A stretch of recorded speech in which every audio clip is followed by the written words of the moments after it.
Sahabat entrepreneur, salam hebat luar biasa. Jumpa lagi di channel Success Before 30. Kali ini saya akan membahas ada beberapa hal yang sebetulnya kalau Anda yang usia 20-an, silakan tulis di kolom komen. Yang berapa yang belum usia 20-an atau masih 20-an sekian. Anda silakan tulis di kolom komen usia Anda sekarang berapa. Nah, di sini saya akan berikan Anda nasihat. Ada beberapa hal yang kalau Anda bisa hindari di usia 20, kamu bisa sukses tuh. Apa saja itu? Selain satu ini.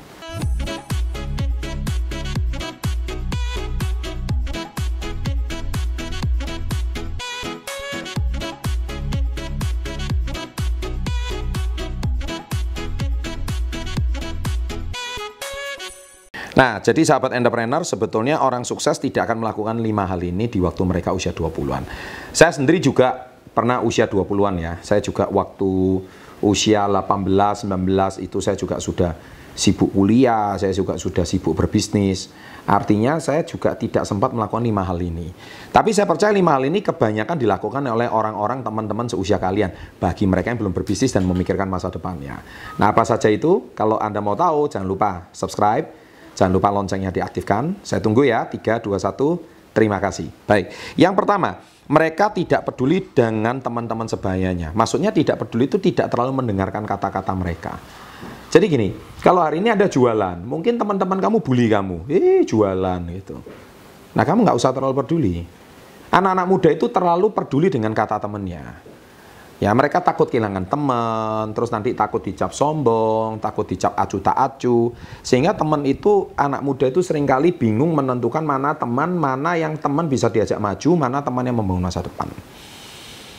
Saya sendiri juga, waktu usia 20-an, saya juga mengalami yang sama. Tapi sekali lagi, saya sadar, waktu saya umur 20-an, saya bilang, kalau saya nggak jualan, kalau saya nggak berbisnis, emang teman saya mau nanggung cicilan motor saya? Enggak kan?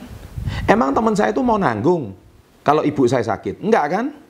Emang teman saya mau nanggung biaya uang kuliah saya? Enggak kan? Nah ya sudah. Terus kalau teman saya nggak ikut bertanggung jawab, lah ngapain saya harus dengar kata mereka? Saya harus mendengarkan bulian mereka. Gitu. Nah ini sesuatu yang anak muda itu harus pahami betul. Ya, jadi Anda kalau memang sudah punya prinsip, so please jangan terlalu dengerin kata-kata teman kamu. Ya. Yang kedua, mereka tidak membiarkan orang lain menghambat masa depan mereka. Yes. Nah, jadi kalau Anda hari ini usia 20-an, memang seringkali Anda itu masih bimbang dengan tujuan hidup. Anda bingung dengan masa depan kalian. Sehingga saya ini hari ini mau kemana, setelah lulus saya kerja dulu, atau saya setelah ini bangun karir dulu, atau saya bisnis dulu, atau saya cari pengalaman dulu. Bingung terus. Ya kan? Dan juga ada pertanyaan seperti ini. Apakah nanti setelah saya tamat saya mau S2 lagi, ya kan? Kalau Anda masih punya nafkah, apakah saya hari ini orang tua Anda masih bisa? Nah, apakah seperti itu? Atau kalau tidak, Anda pasti rata-rata akan berkata seperti ini. Apakah nanti setelah saya tamat kuliah nanti saya ini menikah dulu? Nah, ini pertanyaan yang pasti masih membuat Anda bimbang. Nah, sekali lagi, kalau Anda tidak lakukan hal ini, orang sukses nggak terlalu peduli gitu. Ya, sekali lagi, do what you believe. Lakukan apa yang Anda percayai. That's it. Gitu ya. Kalau Anda yakin, nah intinya Anda itu harus punya prinsip. Nah, anak muda ini yang paling berat di prinsipnya. Ketika Anda sudah punya prinsip, teguhlah dengan prinsipmu, berani membangun prinsipmu, ini yang menjadi masalah. Nah, yang ketiga, mereka tidak berteman dengan pecundang atau mental miskin. That's it. Ya, mental pecundang atau mental miskin itu apa? Gampang, mental peminta. Ya. Biasanya kalau teman-teman kuliah itu atau teman-teman usia 20-an apa? Ayo ulang tahun minta ditraktir. Itu budaya Indonesia banget. Tuliskan di kolom komen siapa yang masih melakukan budaya itu. Kalau saya kalau nggak ada penghasilan, lebih baik saya nggak ngumpul. Kenapa? Mau dicap sombong, dicap miskin, I don't care. Yang penting saya nggak minta duit mereka. Nah itu prinsip. Loh Pak, terus nggak punya teman? Percaya, menurut saya nggak selalu. Saya pun dulu waktu SMA kuliah, saya juga punya teman-teman yang ngegeng. Ya, geng itu artinya mereka tuh golongan-golongan yang kalau kamu punya duit baru kamu bisa masuk gitu. Kalau kamu nggak punya duit kamu nggak bisa masuk. Nah sekarang saya untuk diterima di kalangan pertemanan itu, saya harus punya uang. Nah pertanyaannya saya sekarang satu. Lah terus kalau saya nggak punya uang gimana? Ya kalau mereka uangnya dapat dari mana? Dari orang tua mereka yang kaya raya lah. Kalau tidak. Nah, sekali lagi, anak muda ini suka bimbang di hal ini. Tapi orang sukses tidak lakukan. Sekali lagi, kenapa? Saya percaya hari ini, saya cuma berteman sama apa? Impian dan masa depan saya. Karena saya kejar impian dan masa depan saya. Loh Pak, nanti teman-teman kuliah saya meninggalkan saya gimana? Teman-teman SMA saya ngecap saya sombong gimana? Loh sekali lagi, mereka nggak bertanggung jawab sama ongkos makan saya gitu loh. Mereka nggak bertanggung jawab sama biaya kos-kosan saya. Rumah saya ngontrak, orang tua lagi jatuh ini usahanya. Maka saya ini, mereka nggak bertanggung jawab sama masalah ini. Gitu. That's it.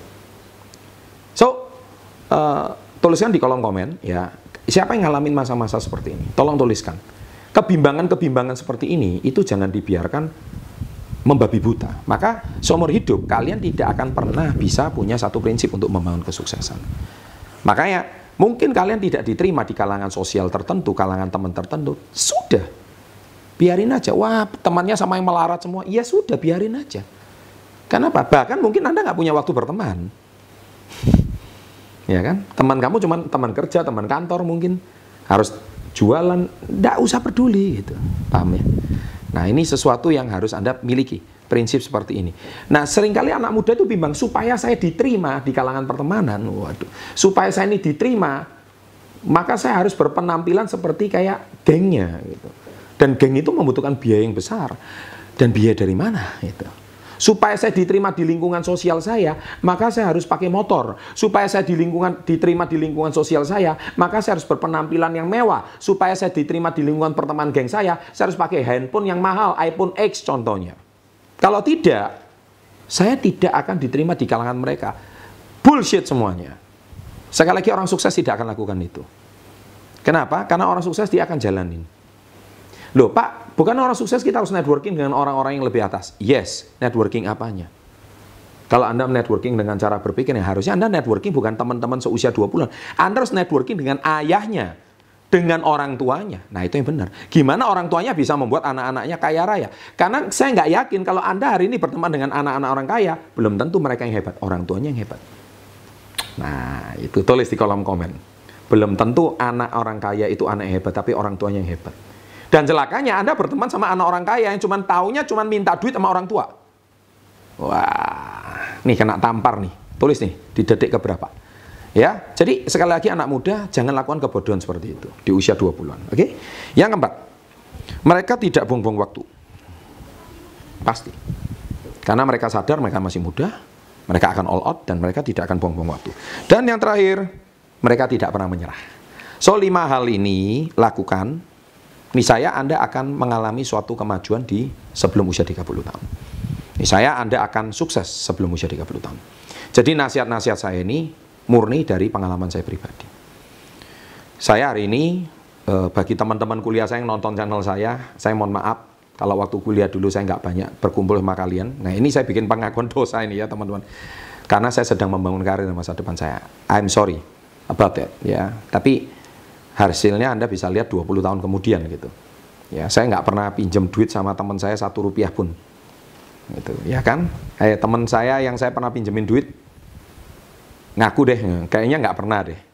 Ya kan, karena saya nggak mau repotin mereka gitu. Tapi duit teman kuliah yang pinjam duit saya banyak gitu. Balikin atau enggak saya sudah lupa ya, zaman dulu ya, saya udah lupa banget. Tapi intinya saya nggak pernah. Gitu, ya. Karena saya punya prinsip, saya nggak mau repotin siapa-siapa. So if you have a principle like this, kalau kamu punya prinsip seperti ini, you will be success. Tuh nasihat saya sebelum usia 30 tahun. Thank you. Jangan lupa subscribe, loncengnya diaktifkan. Demikian video kali ini saya buat. Ada 2 video lagi, silahkan ditonton. Suka? Gampang, tinggal share. Salam hebat, luar biasa.